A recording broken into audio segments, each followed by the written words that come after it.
This video is for you if you've been through a lot of trauma in your life and you're at a point where you're wanting to focus on your healing, reconnect back with yourself. Maybe you lost who you were in bad relationships and you don't really know who you are anymore, and you want to take that time to piece yourself back together and create a solid, self-loving foundation. I want you to think of yourself as a house. Maybe right now there are walls that are broken down, cracked foundations, windows that need replacing. You don't have a solid foundation yet. Now think of your boundaries as a reinforced fence that is protecting that house that is vulnerable right now. There are openings in this house where someone could easily walk through, windows that are easily accessible, and if you didn't have a fence around it, anything or anyone could easily walk onto your property. So when we're coming out of trauma, we are like that vulnerable house. And like that house, we could greatly benefit from some solid boundaries, a really good sturdy fence. So what are some of the boundaries that we may need during this time? Hello and welcome to this safe space. I'm your host, Heather, and on this podcast, I share with you ways to move past trauma, anxiety, and stress so you can reclaim your energy and live a more peaceful inner life. One of the biggest boundaries that I had to put up when I was going through this was limiting the amount of me that others had access to, specifically the ones that leached my energy. My cup was not full, and I did not have extra to give at that point. My trauma involved people taking from me. In abusive relationships, they took my self-confidence, they took my self-esteem, they took my kindness and did not reciprocate. So blocking those types of people out of my life was necessary for me to regain what I had lost. So start to notice who drains you and who fills you up. If you're hanging out with friends and afterwards you just feel emotionally drained, maybe you limit the amount of time that you spend with them. Now, if you have a friend that when you meet up with them, you just feel energized, you feel so good after the encounter, those are great. Those are good people to have in your life. So eliminating the people who drain you gives you space to start filling up your cup. Another boundary that hurt for me to put up but needed to be there at the time was not dating anybody. I had met an amazing person right after I left my last abusive relationship. He felt like my soulmate. We had a connection that I had never felt before. And even though I knew I wasn't emotionally able to be the best version of me in a relationship, we still tried to date for the simple fact that I could not just let this person walk away. Both of us wanted to see what this connection was, what it could be. We wanted to give it a shot because it was so strong. He felt like home to me. But what ended up happening was I started to feel claustrophobic, literally. I remember one night we were sharing an apartment at this time, but we both had our own bedrooms, and he crawled into bed with me one night, and I laid there and I had the physical symptoms of being in a small, crowded place and not able to breathe. It was so strong that I knew I couldn't be what he needed until I worked through everything that I had gone through. But I loved this person, and that was the most painful breakup I ever had. Breaking up with someone I loved but knew I couldn't be the best version of me while in this relationship tore my heart apart. But he deserved everything he wanted in a partner, and I deserved the time I needed to heal from my past.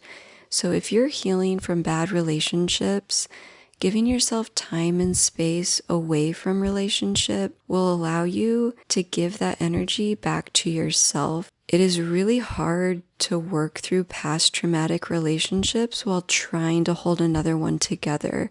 Now, some people can do this. Some people have amazing partners that want to help them move through this. So if that's you, that is wonderful. But if you're coming out of bad relationships and the people that you keep kind of drawing into your life, if you know that you can't be the best version of yourself, and it's very apparent that you really can't move past it while you're in a relationship, give yourself some time and space. So start dating yourself for a while. Don't put a time limit on this either. I really thought that if I gave myself a year or two, I'd be good. But the reality for me was I was single for 3.5 years before I started dating again. And that didn't lead into relationship. It was dating, meeting, and getting to know someone before realizing that we kind of wanted different things. So I still have not gotten into a full-on relationship to this day. So that makes it 5.5 years later. But what that gave me was time to heal my codependency, time to regain my self-confidence and self-esteem. It allowed me time to get really clear on what I want in a relationship when it does happen.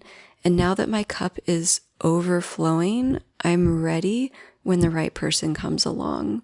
And the last boundary I do want to talk about that will help if you tend to be a people pleaser. Maybe you've been conditioned from childhood to always say yes or feel responsible for other people's feelings, which makes you have to bend and morph who you really are to please others, would be to tune into your body when someone asks you to do something. Really see if that would be a good thing for you. And if it doesn't feel good, and if you don't want to say yes, start saying no more. It will feel awkward at first if you tend to always say yes, but this is going to help conserve your energy, and it sends a signal to your body that says, I matter. What I want matters, and I'm going to do what's best for me now. If you're trying to build a better relationship with yourself, this will help tremendously. We need to stop abandoning ourselves in order to please others. You matter, and it's okay for you to set up boundaries in these situations. By putting yourself first and giving yourself what you need to work through what you went through, you are actively building a strong foundation. And these 3 boundaries can help fence off any unnecessary energy leaks so that you can give yourself that time and space to heal. If you want help setting up boundaries and healing from past trauma, I also wrote a book for you. It's an ebook that also contains journal prompts on each topic so you can really dive deep. It's called Reconnecting with Self. It's currently a pay what you can, starting at $1.99 for a limited time. So if this interests you, jump on it now before the price goes up. I'll leave a link in the description. And if you resonated with this message, consider subscribing and liking the video so that it can get out to more people and help more people. And if you're still here with me right now and there's something that you're having a hard time moving through in terms of past trauma or putting up boundaries, and you feel comfortable sharing in the comments, definitely share in the comments. I would love to start like a little support comment thread here, and we can all just kind of start helping each other and being that support group for each other. Because I know for myself, when I left the abuse, I didn't have a lot of support. I did all this really by myself. I would randomly have a person or two come into my life that helped me with certain aspects, but most of it really felt like I was alone in it. And so if we can start a community in the comment threads of people who want to help people move through this kind of stuff, I would love to start that. So this is a safe space, so I will not tolerate any bullying or negative comments. But if you want to help, if you want help with something, definitely feel free to comment and we can start that support group. And until the next time, have a great day.